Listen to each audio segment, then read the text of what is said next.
going to be completely honest. I am not 100% sure if we have read this book this year or not, but it is a wonderful book. It's one of my favorites, and it's a Caldecott Medal winner, so it has amazing illustrations. This book is called The Little House. It was written by Virginia Lee Burton, and this story is all about this little house who has a nice plot of land on the countryside. And something happens that makes the little house very sad.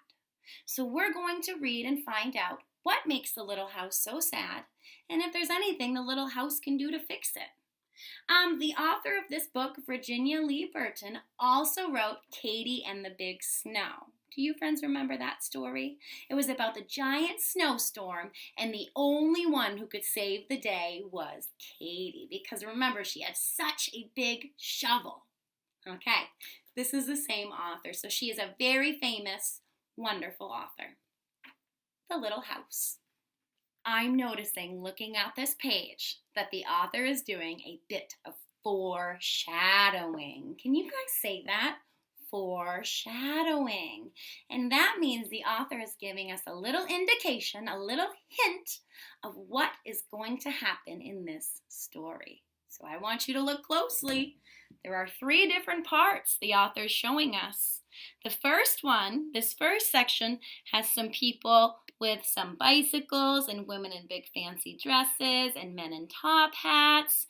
And this one, has some houses now in the background and horse-drawn buggies. I'm thinking that this must have happened after this.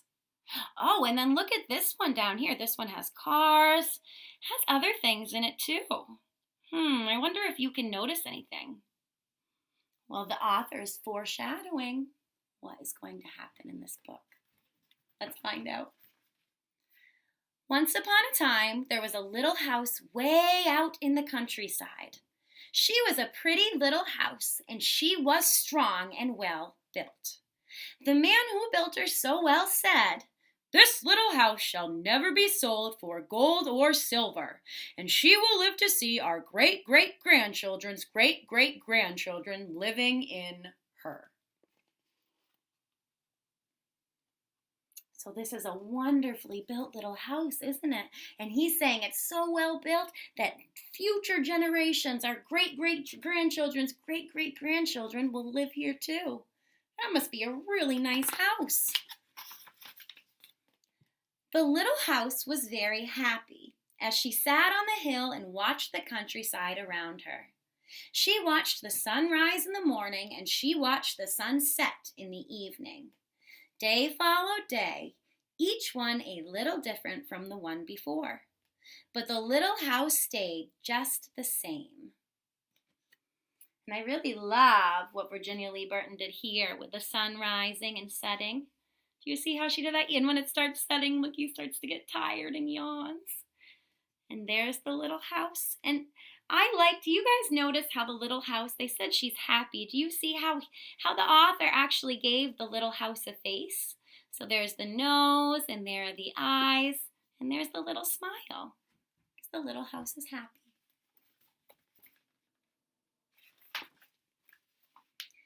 In the night, she watched the moon grow from a thin new moon to a full moon, then back again to a thin old moon. And when there was no moon, she watched the stars. Way off in the distance, she could see the lights of the city. The little house was curious about the city and wondered what it would be like to live there. Time passed quickly for the little house as she watched the countryside slowly change with the seasons. In the spring, when the days grew longer and the sun warmer, she waited for the first robin to return from the south. She watched the grass turn green. She watched the buds on the trees swell and the apple trees burst into blossom. She watched the children playing in the brook. You can see all of those things if you look closely. There are the children playing in the brook, and you can see the grass turn green and the buds on the trees swell and burst into blossom. So it's very busy in spring where she is, isn't it? Just like it is here in spring. There's so much going on. In the long summer days, she sat in the sun and watched the trees cover themselves with leaves, and the white daisies cover the hill. She watched the gardens grow, and she watched the apples turn red and ripen. She watched the children swimming in the pool.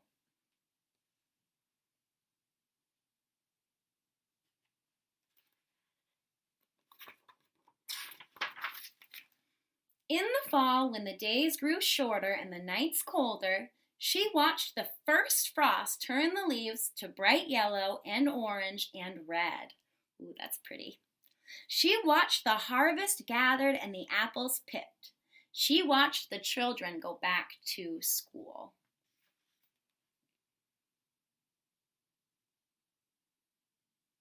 And now I'm thinking those children must live in the little house, don't they? Do you see how they're coming out? And that must be their mom right there. In the winter, when the nights were long and the days short, and the countryside covered with snow, she watched the children coasting and skating. Year followed year. The apple trees grew old and new ones were planted. The children grew up and went to the city. And now at night, the lights of the city seemed brighter and closer. Brighter and closer.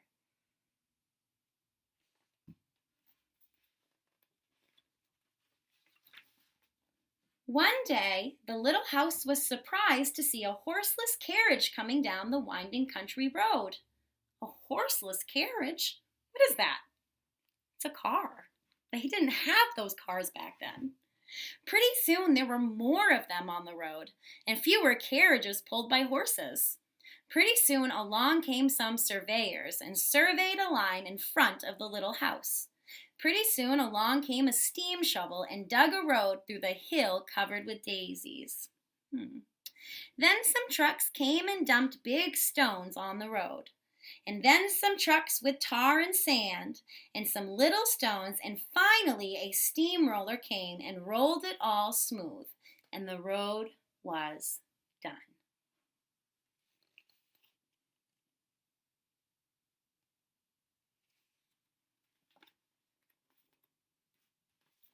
So what just happened? What did they do? They added a road in front of the little house. Did she have a road before at all? No, because there were no cars. So it's getting very busy around the little house, isn't it? Now the little house watched the trucks and automobiles going back and forth to the city. Gasoline stations, roadside stands, and small houses followed the new road. Everyone and everything moved much faster now than before. You know what's pretty interesting about this book is that the author makes it seem like the little house is alive. And that's actually called something special. That is called personification. When the author, Virginia Lee Burton, gives her character that's not usually a character, right? Houses are not usually alive. She gave her character a personality. So we can ask, how do you think the little house is feeling right now? Do you think she's feeling sad? Or do you think she's happy? More roads were made, and the countryside was divided into lots. More houses and bigger houses, apartment houses and tenement houses, schools, stores, and garages spread over the land and crowded around the little house. Crowded. I don't like that word. Do you think that the little house is liking being crowded? Oh. No one wanted to live in her and take care of her anymore. She couldn't be sold for gold or silver, so she just stayed there and watched. What did she watch? She watched the city coming up all around her. Now it was not so quiet and peaceful at night. Now the lights of the city were bright and very close, and the street lights shone all night. This must be living in the city, thought the little house, and she didn't know whether she liked it or not. She missed the field of daisies and the apple trees dancing in the moonlight.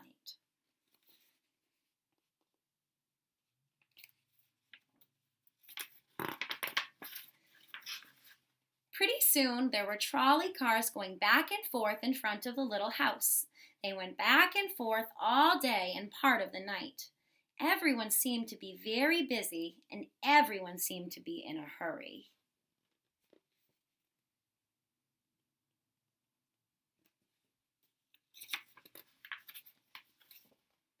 Pretty soon, there was an elevated train, that means a train that was up off the ground, going back and forth above the little house.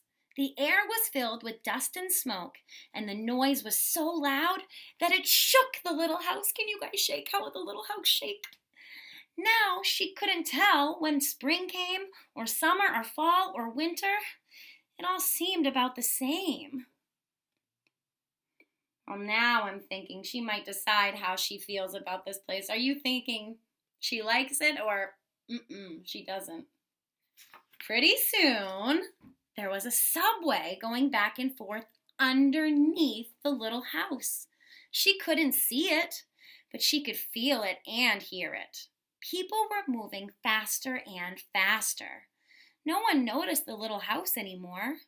They hurried by without a glance. And if you look at the picture, you'll see the little house is pretty much the only house left in the city, isn't it? Now it's all big skyscrapers and tall buildings, and the little house is just all alone right up in the front, with the subway below her and the elevated train above her. Pretty soon, they tore down the apartment houses and tenement houses around the little house and started digging big cellars, one on each side. The steam shovels dug down 3 stories on one side and 4 stories on the other side.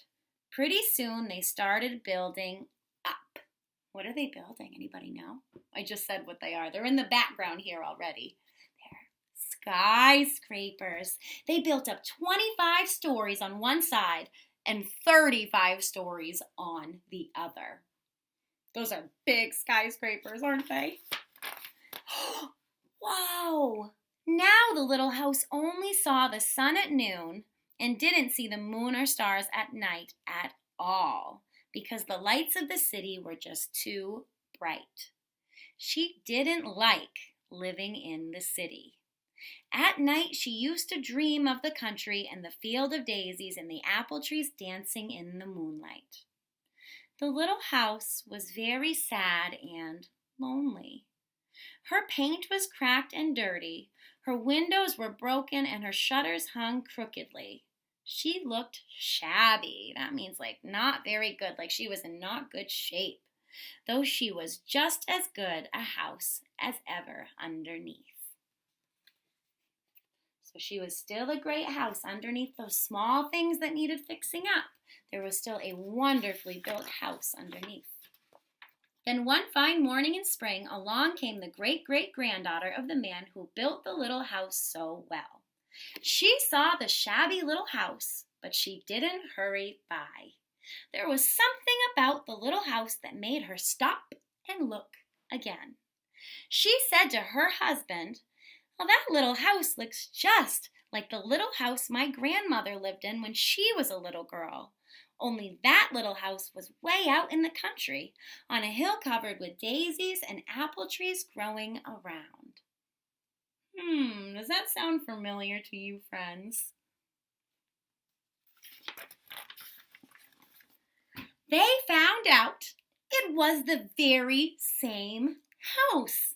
So they went to the movers to see if the little house could be moved. The movers looked the little house all over and said, "Sure, this house is as good as ever. She's built so well we could move her anywhere." So they jacked up the little house and put her on wheels. Traffic was held up for hours as they slowly moved her out of the city. I wonder where they might be taking her.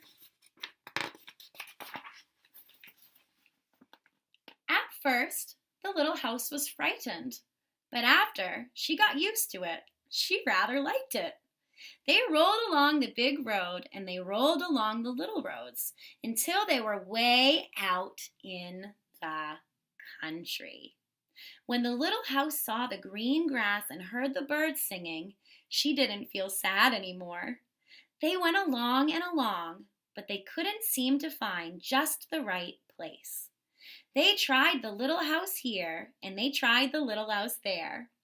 Finally, they saw a little hill in the middle of a field, and apple trees growing around.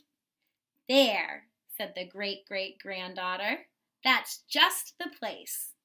Yes, it is, said the little house to herself. A cellar was dug on top of the hill, and slowly they moved the house from the road to the hill.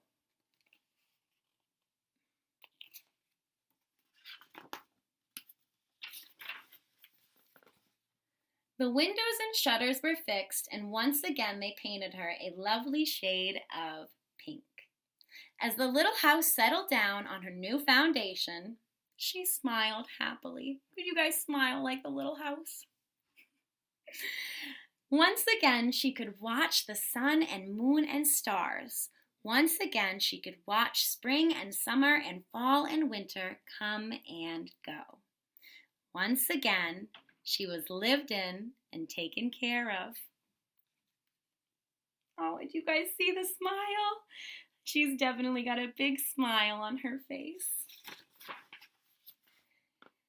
Never again would she be curious about the city. Never again would she want to live there.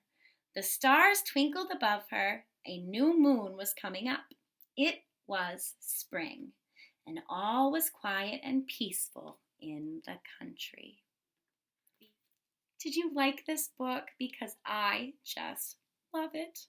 I love to think about how the little house might be feeling during all of this, and I like predicting what the author might do. Did anybody make some good predictions about what might happen in this book using the foreshadowing that the author gave us in the beginning? Did anybody say, I see the skyscrapers in the background as time goes by? Are you noticing how she did that now? So cool. So friends, I would love to hear what you have to say about this book. If there were any parts that you really loved, any parts you had questions about, just let me know what you think. Thanks.